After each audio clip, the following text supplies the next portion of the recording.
입니다. 우리 친구들 잘 지냈나요? 자, 고개를 들고 전사님 보세요. 얘들아, 준서가, 향모가, 해찬, 우진이 다 고개 들고 전사님 보세요. 얘들아, 뭐 내가 앞에 나와 있잖아. 자, 보고. 자, 우리 하나님 믿는 사람들, 또 예수님 믿는 사람들, 우리가 1년에 가장 큰 그런 기념하는 날, 행사가 있다 하면 성탄절 그리고 부활절일 거예요. 예수님께서 이 땅에 오신 것을 우리가 기념하고 기뻐하는 성탄절, 그리고 예수님께서 십자가 고난을 당하시고 우리의 죄를 대신하여 죽으시고 부활하신 부활절을 기념하는 오늘 부활절입니다. 우리 옆에 있는 친구들, 앞에 있는 친구들 함께 예수님의 부활을 축하합니다. 한번 같이 얘기합시다. 좀 보세요. 우리 가은이도 해찬이랑 현경이한테 빨리 얘기해 주세요. 예수님의 부활을 축하합니다. 우리 친구들 위하여 이 땅에 오시고 죽으시고 부활하신 주님의 부활하심을 기뻐하는 그런 오늘이고요. 한 주 동안은 예수님께서 고난 당하신 그 시간들을 우리가 생각하면서 고난 주간을 보냈어요. 그래서 어떤 사람들은 고난 주간에 나도 예수님의 그 고난에 동참해야지, 예수님께서 십자가에 그 고난을 당하시는데 내가 잘 먹고 잘 살 수 없다 해서 막 금식하시는 분들도 계시고, 또 미디어 금식이라고 해서 TV, 영화, 그리고 어떤 SNS나 인터넷을 조금 이 한 주간은 자제한다, 이렇게 하신 분들도 있었을 거예요. 혹시 우리 친구들 중에서도 그렇게 한 친구들이 있을까요? 없어요? 또 그래, 전도사님이 우리 한 주 동안 하루에 길게도 아니고 딱 한 구절만 말씀을 쓰면서, 손으로 쓰면서 예수님을 생각하고 예수님을 기억하는 시간들을 보냅시다 했는데 5번의 말씀을 보냈어요. 우리 친구들 중에 저는 5번을 다 썼습니다 하는 친구들 있습니까?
없어?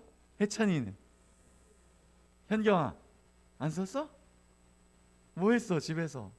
재밌게 놀았어요? 재밌게 놀았으면 다행입니다. 자, 오늘 같이 말씀 보도록 하겠습니다. 우리가 1년에 한두 번 이렇게 성경 쓸 때 또 보상이 있구나 기억하고 다음번에는 꼭 쓰고 그러세요. 알겠죠? 성은아, 할 수 있지? 몰라? 대성아, 다음에 꼭 쓰세요. 수환이, 성경 퀴즈 대 1등 이거 써야지. 향모가, 한 번 썼어요. 향모기 거 하나 전도사님이 좋은 걸로 빼놔야 되겠네. 향모가, 전도사님이 여기에서 있잖아. 와, 초코송이 진짜 먹고 싶은데 전도사님 요즘에 초코송이를 못 먹어요. 전도사님이 요즘에 살을 엄청 빼고 있잖아. 8kg를 뺐어요. 그래가지고 초코송이 엄청 먹고 싶은데 우리 향모기가 대신 한번 먹어주세요. 알겠죠? 끝나고 먹어. 예배 시간에 먹지 말고. 우리 향모기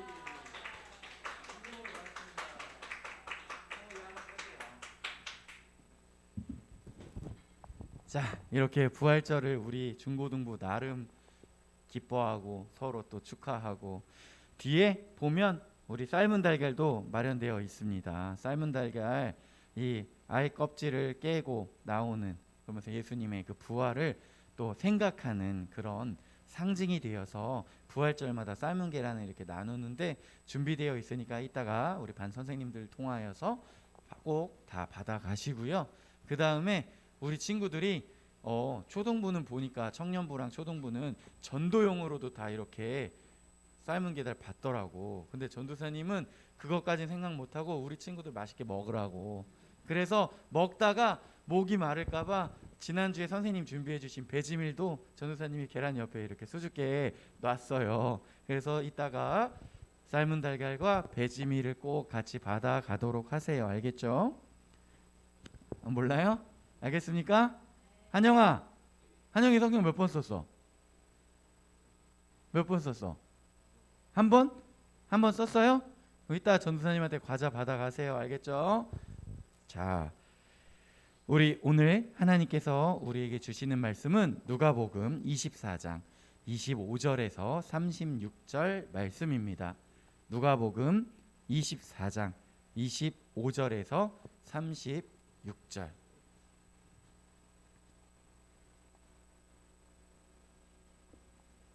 다 찾았으면 전도사님 읽고 우리 친구들 읽고 이렇게 교독할 때 우리 친구들 조금 큰 목소리로 읽어주세요.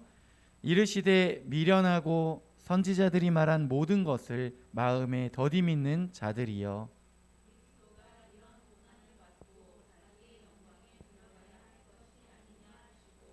이에 모세와 모든 선지자의 글로 시작하여 모든 성경에 쓴 바 자기에 관한 것을 자세히 설명하시니라.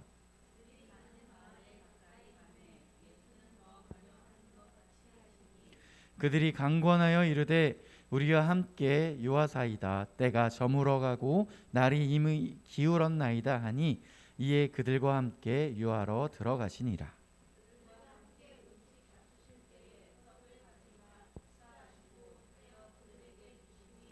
그들의 눈이 밝아져 그인 줄 알아보더니 예수는 그들에게 보이지 아니하시는지라.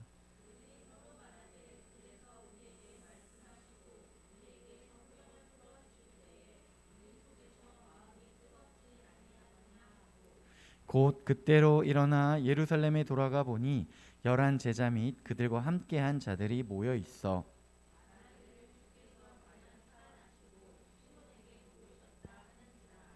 두 사람도 길에서 된 일과 예수께서 떡을 떼심으로 자기들에게 알려지신 것을 말하더라.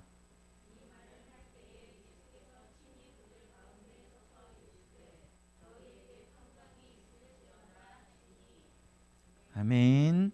오늘은 부활하신 예수님에 대해서 말씀을 나눈 시간을 갖겠습니다.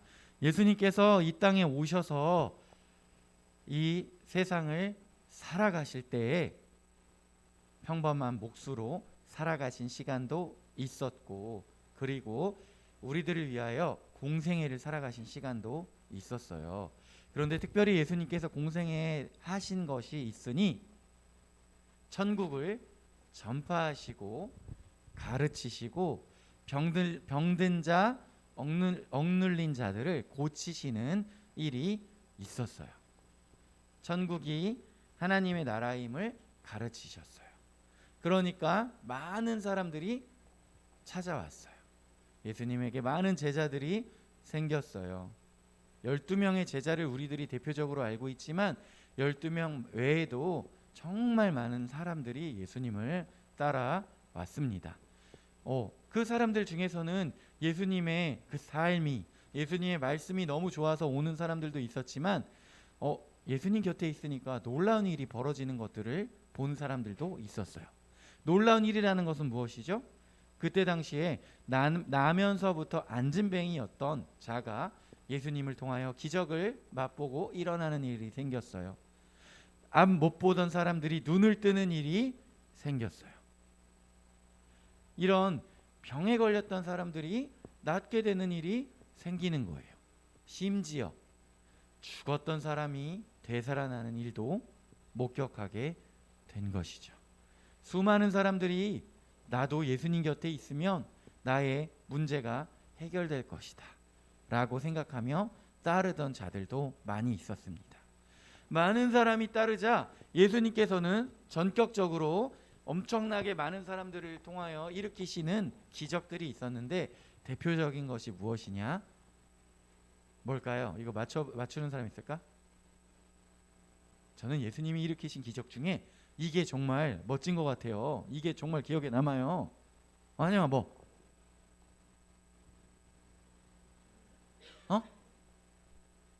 어떤 거요? 오! 한영아, 이거 못 참지. 나오세요. 나와. 아, 정답을 이렇게 맞췄는데, 자, 한영이가 방금 이야기했던 것처럼 수많은 사람들이 모여 있는데 오병이어 사건을 일으키신 거예요. 작은 떡과 물고기로 수많은 사람들을 배불리 먹이고, 그리고 12광줄이나 남았던 일이 생긴 거예요.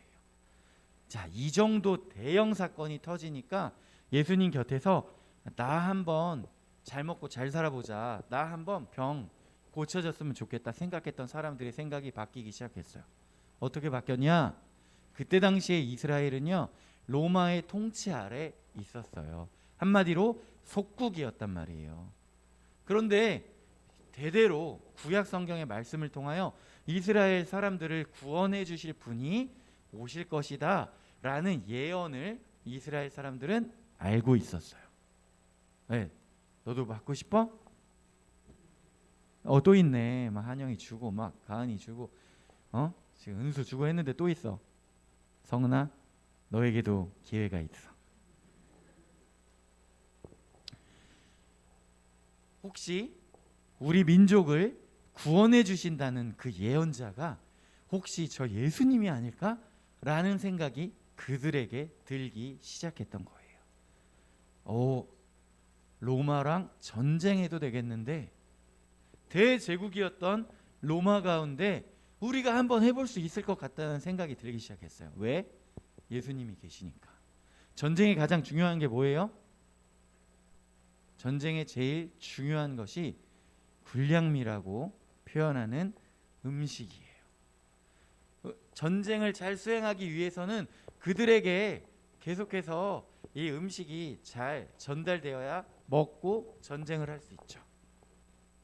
그래서 삼국지나 우리 예전에 역사 드라마들을 보면 어떤 성을 함락시키기 위해서 그 성을 둘러싸고 보급로를 차단해서 그들에게 음식이 전달되지 못하게 해서 성 안에 있는 사람들이 한 달, 두 달, 세 달 버티다가 이제는 안 되겠다 하고 항복하는 일들도 생긴 것이죠. 로마와 전쟁을 하는데 그 가장 큰 문제가 해결이 돼버린 거예요. 한영아, 어떻게? 한영이가 맞춘 것처럼 예수님께서 앉으셔서 계속 띄어서 주시면 되는 거야. 와, 음식 다 해결됐어. 부상자가 나오면 어떻게 해요? 죽은 사람이 생기면 어떻게 해요? 예수님이 고쳐주시면 되는 거예요. 그래서 이 사람들이 예수님을 우리의 왕으로 세우자고 그때부터 난리치기 시작한 거예요. 그런데 예수님을 왕으로 세우고자 하는 이스라엘 사람들의 마음 가운데는 어떤 것이 있어요? 예수님을 왕으로 모시고 예수님의 통치 아래서 예수님의 뜻대로 살겠다는 생각을 한 거예요? 아니에요? 수아나, 아닌 거야. 예수님을 왕을 세워서 자신의 원하는 것을 이루기를 원했던 거예요. 그게 뭐예요? 내가 낳는 것, 내가 전쟁을 통하여 로마의 그런 지배에서 벗어나는 것. 물론 이런 것들이 나쁜 것은 아니에요. 그런데 예수님의 원래 뜻은 아니라는 거예요. 예수님께서 이제 성전으로 들어가실 때 종려나무 가지를 막 흔들면서 호산나 다윗의 자손이여 외치면서 예수님이 이제 이스라엘 이제 입성하신다. 예루살렘 입성하신다. 저분이 왕이 돼서 이제 우리를 구원해 주실 것이다. 전쟁에서 로마를 다 무찌르고 우리를 자유케 해 주실 것이다 라고 생각했었던 그 사람들이 자신의 겉옷을 벗어서 예수님 걸어가시는 그 길 앞에다가 벗어서 놓고 레드카펫을 만들어준 그 사람들, 예수님을 위해서는 뭐든지 할 수 있다고 생각했어. 예수님 위해서는 뭐든지 할 것처럼 행동했었던 그 사람들이 예수님이 십자가에 못 박히실 때 그 죽음을 불러온 사람들이라는 거예요. 예수님의 가르침 가운데서는 이 육신의 나라에 로마의 앞잡이, 이 로마에서 너희를 자유케 해주려고 하는 것이다, 이게 아니라 예수님께서는 나는 이 땅에 죽으러 왔다, 전쟁을 하려고 온 것이 아니다, 나는 그런 전쟁할 마음이 없다, 이런 것들이 계속해서 가르쳐지고 알려지니까 사람들은 황당해했어요. 또 바로 전에 예수님을 그렇게 왕으로 모셔야 된다고 이야기했으면서도 예수님을 미워하기 시작했어요. 그래서 예수님을 대제사장과 바리새인들과 이 서기관들이 음모를 짜서 예수님을 잡아서 로마의 총독에게도 보내고 죽이려고 음모를 가지고 있었을 때 모든 사람들이 등 돌리고 예수님을 십자가에 못 박으라고 이야기한 거예요. 자, 우리의 마음 가운데 그런 마음이 없는지 한번 살펴봐야 돼요. 지금 좀 충격받았어요? 예수님을 믿으면 내가 성적도 잘 나오고 돈도 많이 벌고 건강하고 잘 나갈 줄 알았는데 그게 아니라고요? 그러면 저 교회 안 다닐래요? 그러면 저 예수님 미워할래요? 그러면 예수님 싫어할래요? 이렇게 생각한다면 그 2000년 전에 예수님이 로마의 압제에서 벗어나게 해주거나 내 소원을 들어주시는 분이 아니라는 것을 깨달았을 때 예수님을 십자가에 못 박으라고 소리쳤던 그 군중들과 우리의 마음의 상태가 똑같은 것이라는 거예요.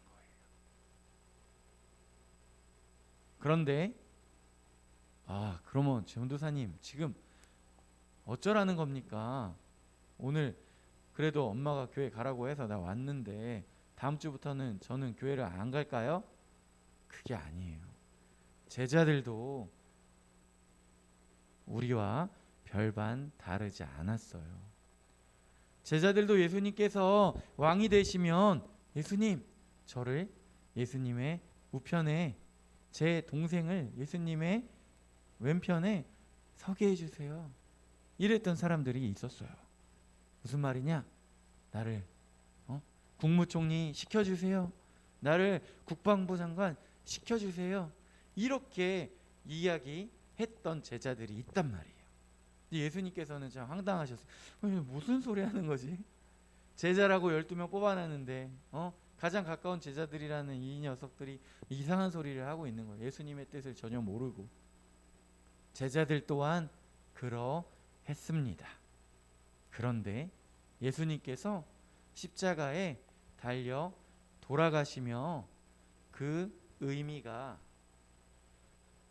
구약의 제사를 통하여 그 죄값을 그 대속물에 전가하고 완전히 태워드리며 우리의 죄를 대속했던 것이 이제는 예수님께서 그 죄를 대신하여 대속물로 드려지고 우리의 죄를 해결하셨다는 거예요. 그래서 우리가 하나님과 대화하고 하나님의 뜻대로 나갈 수 없는 사람이었는데 예수님의 이름으로 기도할 때 하나님께서 그 기도를 들어주시고 이제는 우리를 하나님의 자녀라고 불러주신다는 거예요. 그래서 예수님은 우리의 죄를 대속하시기 위해 십자가에 달리시고 돌아가셨다는 거예요. 맞다 그러잖아 지금. 정답.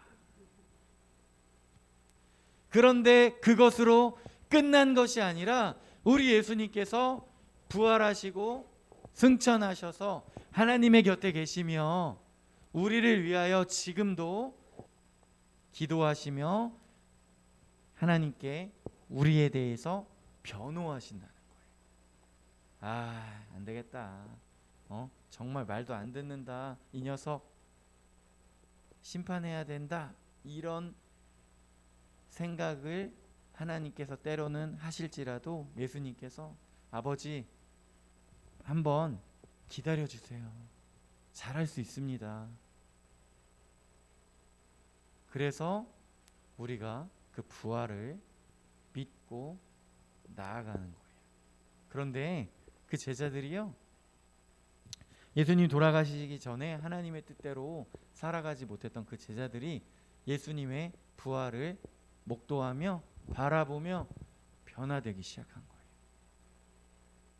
그 전에는 도망가고, 예수님께서 잡혀갈 때 도망가고, 나 예수님 따르는 사람 아니라고 부인했던 사람들조차 예수님의 부활을 목격하고 하나님의 뜻대로 살아가는 일들이 있었던 것입니다. 그래서 전도사님이 부활의 이야기 제일 좋아하는 거, 짠, 이게 미국의 찰스 콜슨이라는 분이 책을 썼는데 러빙 갓이라는 책을 썼어요.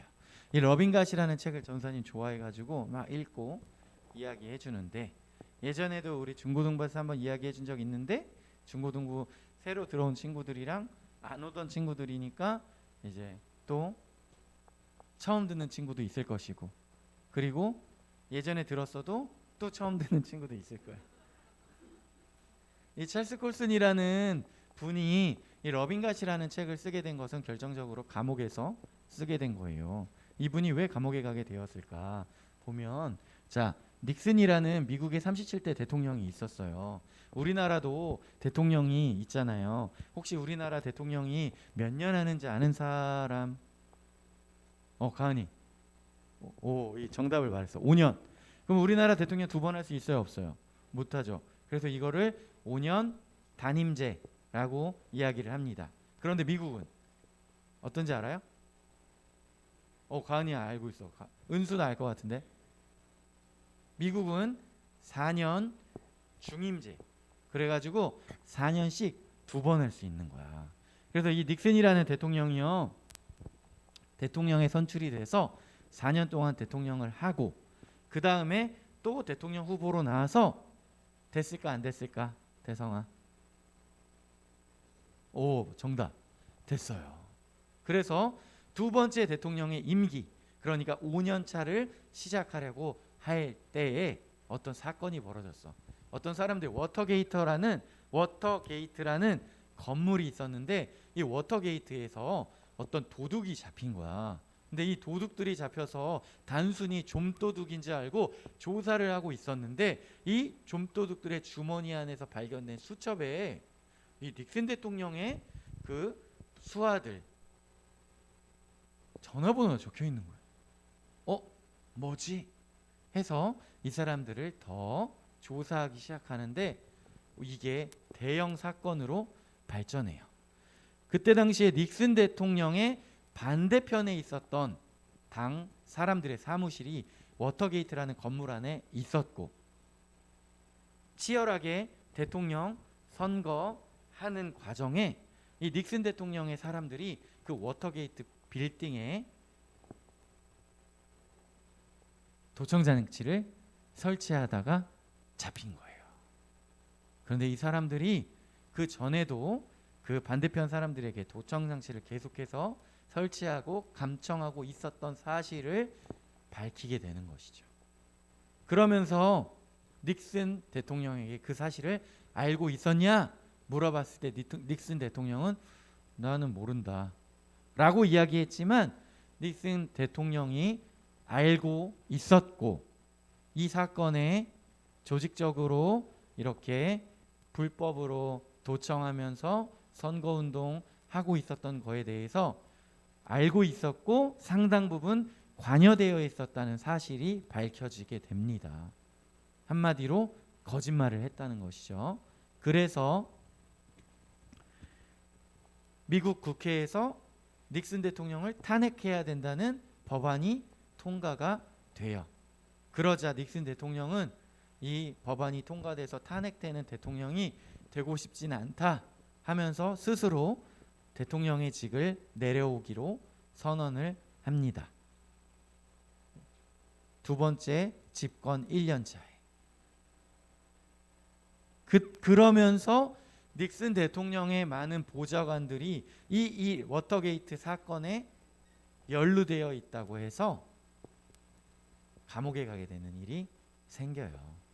그래서 이 사건 이후로, 이 워터게이트가 빌딩 이름이라고 했잖아.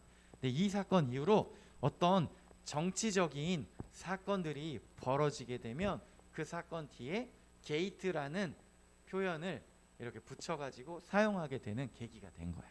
그래서 우리 친구들도 앞으로 뭐 신문을 보거나 책을 읽거나 뉴스를 보면서 이 사건은 무슨 게이트 사건입니다.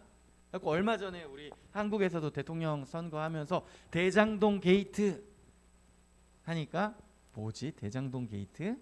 대장동 사건에 이제 이 게이트라는 정치적인 어떤 그런 사건의 표현이라고 딱 붙여서 이게 대통령까지 끌어내릴 수 있을 만한 대형 사건의 그런 단초가 되겠구나 하면 이제 기자들이나 이런 사람들이 그렇게 이름을 붙이는 거야. 알겠지? 재밌어요? 그래서 이 워터게이트 사건을 통해 닉슨 대통령도 대통령직에 내려오게 되고 많은 사람들이 감옥에 가게 되는데, 그 감옥에 가게 되는 사람 중에 한 명이 찰스 콜슨이라는 사람이 있었습니다. 찰스 콜슨은 닉슨 대통령의 최측근이었고 닉슨 대통령의 어떤 법률 자문 역할을 했었던 사람이었고 워터게이트 사건의 핵심적인 인물이었어요. 그가 감옥에 갔어요. 감옥에 생활을 하면서 복음을 듣게 되고 하나님을 알게 됐어요. 그러면서 그가 생각하기 시작했어요. 나는 왜 감옥에 와 있는가 생각해 보기 시작했습니다. 자기들은요 어마어마한 그런 권력을 가지고 있었대요. 전 세계 어디라도 가고 싶으면 야, 나 지금 한국으로 갈 테니까 비행기를 준비해라 하면 20분 안에 그 비행기가 준비가 된대요. 그 비행기를 타고 자신이 원하는 어디라도 갈 수 있었고 수많은 돈을 움직일 수 있었대요. 미국 안에 있는 어떠한 박물관에서도 마음에 드는 그림이 있으면 내 사무실에 걸어놓고 싶다 하면 걸어놓을 수 있는 그런 힘이 있었다는 거예요. 그런데 왜 자신들이 감옥에 가가지고 조사받는 동안 단 18일 만에 닉슨 대통령은 아무것도 모릅니다. 우리는 아무 잘못이 없어요. 라고 이야기하던 것이 다 깨지고 줄줄이 자신들의 그 잘못했었던 범죄 사건들을 이야기하면서 지금 현재 유죄를 받고 감옥에 앉아 있는 것인가 생각하기 시작했대요. 아무도 우리에게 넌 큰 죄를 저질렀다, 너는 이제 죽게 된다, 사형이야 이렇게 이야기한 적도 없는데 우리는 왜 술술 우리의 범죄 사실을 이야기할 수밖에 없었을까? 왜 닉슨 대통령은 이 범죄 사실에 연루되어 있다고 우리는 말할 수밖에 없었을까? 그러면서 찰스 콜슨이 감옥에서 깊이 생각하면서 내린 결론은 우리가 지키려고 하였던 것은 진실이 아니었기 때문이다. 그래서 우리에겐 막강한 힘이 있었고 누구도 우리를 죽이겠다고 이야기한 적도 없었지만 그 거짓을 지킬 수 있는 시간은 18일이라는 시간밖에 없었다는 거야.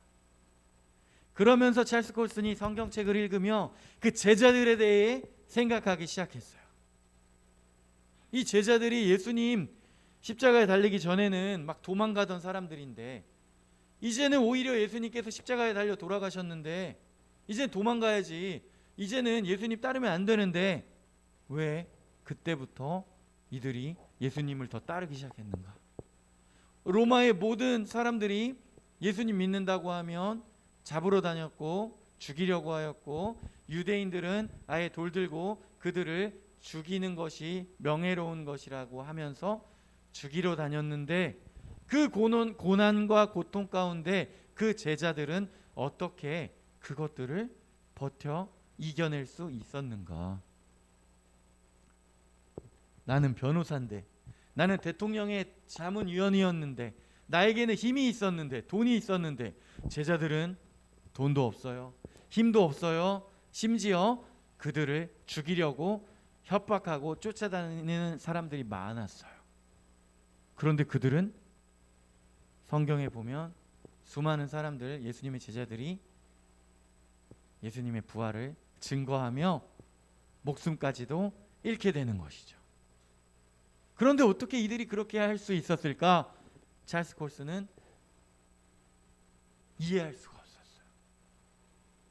우리는 그렇게 막강한 힘이 있었는데도 18일을 버티지 못하고 진실을 이야기하고 감옥에 올 수밖에 없었는데, 이들은 힘도 없고 돈도 없고 죽음의 위기 가운데 어떻게 끝까지 예수님을 부인하지 않고 그의 죽음과 부활을 증언할 수 있었을까? 그것은 예수님이 부활하셨기 때문에, 제자들이 그것을 목격했기 때문입니다.